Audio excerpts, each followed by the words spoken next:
ससुर जी की मन की पीड़ा को कैसे किया बहू सालू ने दूर। उस रात सालू और योगेश बुरी तरह झगड़े।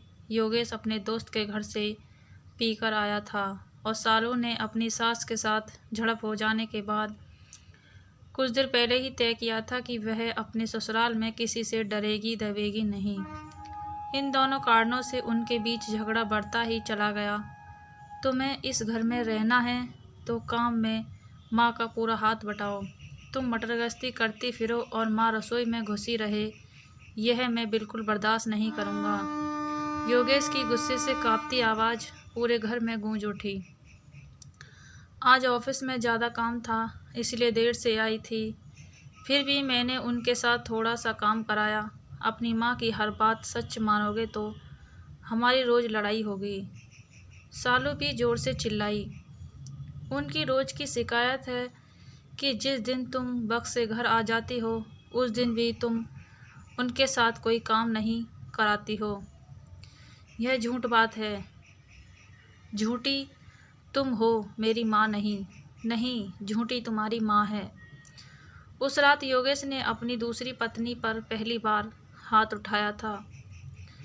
उनकी शादी को अभी 2 महीने ही बीते थे। तुम्हारी मुझ पर हाथ उठाने की जुर्रत कैसे हुई? अब दोबारा हाथ उठाकर देखो, मैं अभी पुलिस बुला लूँगी। उसकी चिल्ला कर दी गई इस धमकी को सुनकर हरपाल और लक्ष्मी अपने बेटे बहू को शांत कराने के लिए उनके कमरे में आए। गुस्से से कांप रही सालू ने अपनी सास को जली कटी बातें सुनाने में कोई कसर नहीं छोड़ी। जवाब में लक्ष्मी कुछ देर ही चुप रही, फिर वह भी ईंट का जवाब पत्थर से देते हुए उससे भिड़ गई। मुझे नहीं रहना है इस नरक में। मैं कल सुबह ही अपने मायके जा रही हूँ। तुम्हारे माँ बाप का बोझ मुझे नहीं ढोना है। धमकी देने के बाद सालू ने अपने कमरे का दरवाज़ा अंदर से बंद कर लिया। ये मुझे कैसे दिन देखने पड़ रहे हैं। पहली बीवी चरित्रहीन थी सो मुझे छोड़कर अपने प्रेमी के साथ भाग गई। अब यह दूसरी जो पल्ले पड़ी है बहुत ही बदतमीज है। अपने को कोसता योगेश उस रात सोफे पर ही सो गया। अगले दिन रविवार था। आंखों में गुस्सा भरी जब 10 बजे के करीब सालू अपने कमरे से बाहर आई तो उसने योगेश को ड्राइंग रूम में मुंह लटकाए बैठे पाया। उसके पूछे बिना योगेश ने उसे दुखी लहजे में बताया, मम्मी पापा सुबह की गाड़ी से मामा जी के पास हापुड़ चले गए हैं। क्यों? चाय बनाने रसोई में जा रही सालू ने ठिठक कर पूछा। उनके जाने का कारण समझना क्या मुश्किल है। मुझे ज़बरदस्ती कसूरवार मत ठहराओ प्लीज़। तुम्हारी माताजी ने मुझे एक की 4 सुनाई थी। वे दोनों बीमार रहते हैं घर से दूर जाकर। उनकी कैसी भी दुर्गति हो तुम्हारी भला से। जब आज मैं ही घर छोड़कर जाने वाली थी तो तुमने उन्हें रोका क्यों नहीं? मैंने बहुत कोशिश करी पर पापा नहीं माने। वे कब तक लौटेंगे? कुछ बता कर नहीं गए हैं। योगेश ने थके हारे अंदाज में अपना चेहरा हथेलियों से रगड़ा तो सालू भी कुछ उदास सी हो गई। दोनों दिन भर सुस्त ही रहे पर शाम को उनका बाजार घूम आने का कार्यक्रम बन गया। पहले उन्होंने कुछ खरीदारी करी और फिर खाना भी बाहर ही खाया। उस रात सालू को जी भर के प्यार करते हुए योगेश को एक बार भी अपने माता पिता का ध्यान नहीं आया। अगले 2-3 दिन उनके बीच झगड़ा नहीं हुआ। फिर एक दिन ऑफिस से सालू देर से लौटी तो योगेश उससे उलझ पड़ा। दोनों के बीच काफ़ी तू में हुई पर फिर जल्दी ही सुलह भी हो गई। तब दोनों के मन में यह विचार एक साथ उभरा कि अगर लक्ष्मी घर में मौजूद होती तो यकीनन झगड़ा लंबा खिंचता। योगेश लगभग रोज़ ही अपने माता पिता से फ़ोन पर बात कर लेता। सालू ने उनसे पूरा हफ्ता बीत जाने के बाद बात करी थी। उसने उन दोनों का हालचाल तो पूछ लिया पर उनके वापस घर लौट आने की चर्चा नहीं छेड़ी। देखो शायद अगले हफ्ते वापस आएं। योगेश जब भी उनके घर लौटने की बात उठाता तो हरपाल उसे यही जवाब देते।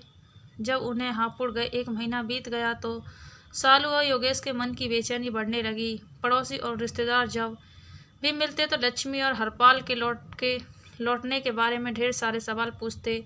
तो उन्हें कोई झूठा कारण बताना पड़ता और यह बात उन्हें अजीब सी अपराध बोधक का शिकार बना देती।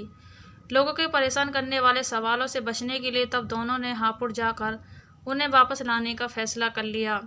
जब वहां पहुंचकर उनसे बहस में मत उलझना, उन्हें मनाने को अगर सॉरी बोलना पड़े तो बोल देंगे, उनको साथ रखना हमारी जिम्मेदारी है, मामा जी या किसी और की नहीं। योगेश सारी रास्ते सालू को ऐसी बातें समझाता रहा।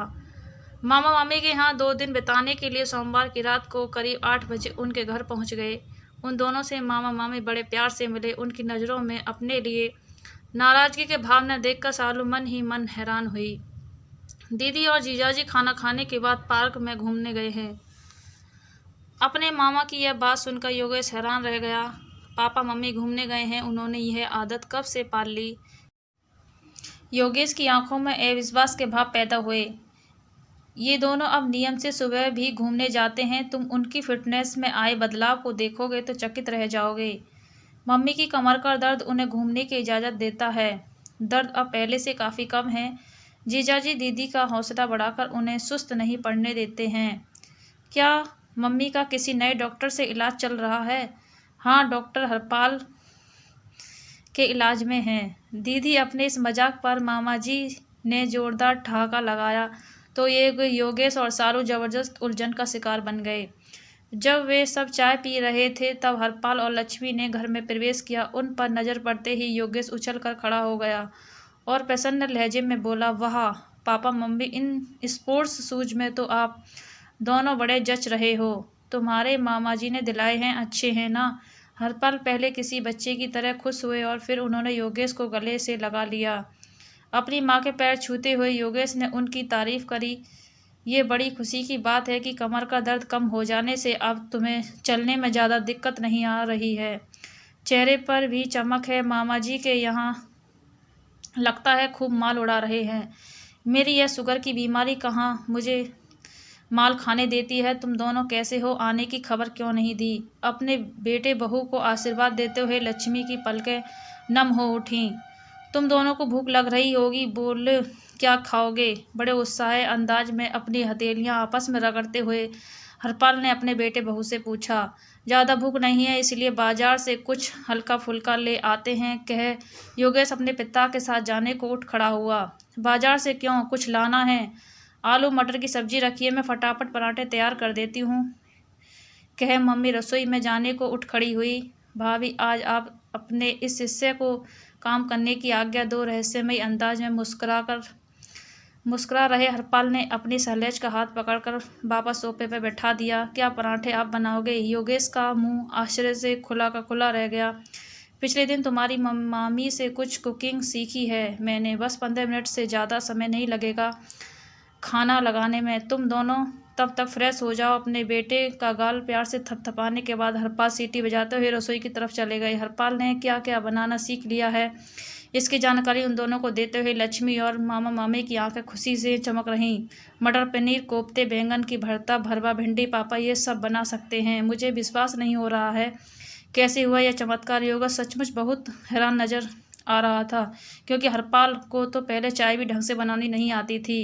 अरे जीजाजी आजकल बड़े मॉडर्न हो गए हैं। कहते हैं कि आज के समय में हर इंसान को घर और बाहर के सारे काम करने आने चाहिए। किसी पर आश्रित होकर बोझ बन जाना नरक में जीने जैसा है। अपने इस नए आदर्श वाक्य को वे दिन में कई बार हम सबको सुनाते हैं। इस उम्र में कोई इतना ज़्यादा बदल सकता है, यह सचमुच हैरान करने वाली बात है। मामा जी की इस बात का पूरा अर्थ योगेश को अगले 2 दिनों में समझ आया। हरपाल जी ने उन्हें उस रात खस्ता पराठे बनाकर खिलाए, फिर रेत गरम करके उसे एक पोटली में भरा और लक्ष्मी की कमर की सिकाई करी। वे पहले बहुत कम बोलते थे, पर अब उनकी हंसी से कमरा बार बार गूंज उठता था। अगले दिन सबको बेड टी उन्होंने ही पिलाई। इससे पहले वे और लक्ष्मी घंटा भर पास के पार्क में घूम आए थे। नाश्ते में ब्रेड पकौड़े मामी जी ने बनाए, पर सबको गर्मा गर्म पकौड़े खिलाने का काम उन्होंने बड़े उत्साह से किया। लक्ष्मी ने पूरे घर में झाड़ू लगाया और डस्टिंग का काम हरपाल जी ने किया। फिर नहा धोकर वे लाइब्रेरी में अखबार पढ़ने चले गए। योगेश और सालू उनकी चुस्ती फुर्ती देखकर बार बार हैरान हो उठते। ऐसा प्रतीत होता है जैसे उनमें जीने का उत्साह कूट कूट कर भर गया हो। शाम को वे सब बाजार घूमने गए। चाट खाने की शौकीन सालू को हरपाल जी ने एक मशहूर दुकान से चाट खिलाई, बाद में आइसक्रीम भी खिलाई। वापस आने पर किसी को ज़्यादा भूख नहीं थी, इसलिए पुलाव बनाने का कार्यक्रम बना। लक्ष्मी और मामी जी यह काम करना चाहती थी, लेकिन हरपाल जी ने किसी की न चलने दी और रसोई में अकेले घुस गए। उन्होंने बहुत स्वादिष्ट पुलाव बनाया।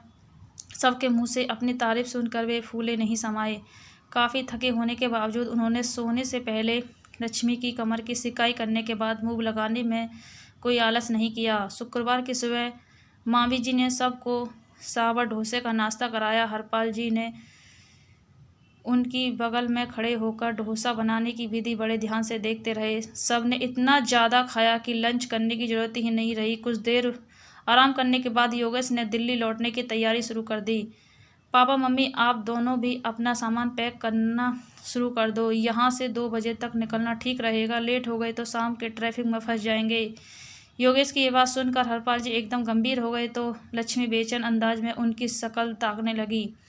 उन्हें अभी कुछ और दिन यहीं रहने दो योगेश बेटा। मामा जी भी सहज नजर नहीं आ रहे थे। मामा जी, ये दोनों 1 महीना तो रह लिए हैं यहाँ, इनका अगला चक्कर मैं जल्दी लगवा दूंगा, योगेश ने मुस्कुराते हुए जवाब दिया। हरपाल ने एक बार अपना गला साफ करने के बाद योगेश से कहा, हम अभी नहीं चल रहे हैं योगेश। क्यों, क्या आप अब भी हमसे नाराज़ हो? योगेश एकदम से चिढ़ उठा। मेरी बात समझो बेटा, हमारे कारण तेरे घर में कलेश हो, यह हम बिल्कुल नहीं चाहते हैं। हरपाल असहज नजर आने लगे। इस तरह के झगड़े घर में चलते रहते हैं पापा, इनके कारण आप दोनों का घर छोड़ देना समझदारी की बात नहीं है। तेरी माँ की बहू से नहीं बनती है। किसी दिन लड़ झगड़ कर सालू घर छोड़े, इससे बेहतर है कि हम तुम दोनों को अकेले ही रहने दें। हमें अकेले नहीं बल्कि आप दोनों के साथ रहना है। अब आप पिछली बातें भूलकर सामान बांधना शुरू कर दो। सालू, तुम क्यों नहीं कुछ बोल रही हो? योगेश ने उन दोनों पर दबाव बनाने के लिए अपनी पत्नी से सहायता मांगी। आप दोनों हमारे साथ चलिए प्लीज़, सालू ने धीमी आवाज़ में अपने ससुर से प्रार्थना करी। हरपाल जी कुछ पलों की खामोशी के बाद बोले, तुम दोनों जोर डालोगे तो हम वापस चल पड़ेंगे, पर पहले मैं कुछ कहना चाहता हूँ। क्या यह कहना सुनना घर पहुँचकर नहीं हो सकता है पापा? अभी मैंने तुम्हारे साथ वापस चलने का फैसला नहीं किया है योगेश। वापस तो मैं आप दोनों को लेके ही जाऊंगा। हमसे क्या कहना चाहते हो आप? तब हरपाल जी ने भावुक स्वर में बोलना शुरू किया। बहू, तुम भी मेरी बात ध्यान से सुनो। उस रात योगेश से लड़ते हुए गुस्से में तुमने हमें बोझ बताया था। तुम्हारी उस शिकायत को दूर करने के लिए मैंने खाना बनाना, घर साफ रखना और मशीन से कपड़े धोना सीख लिया है।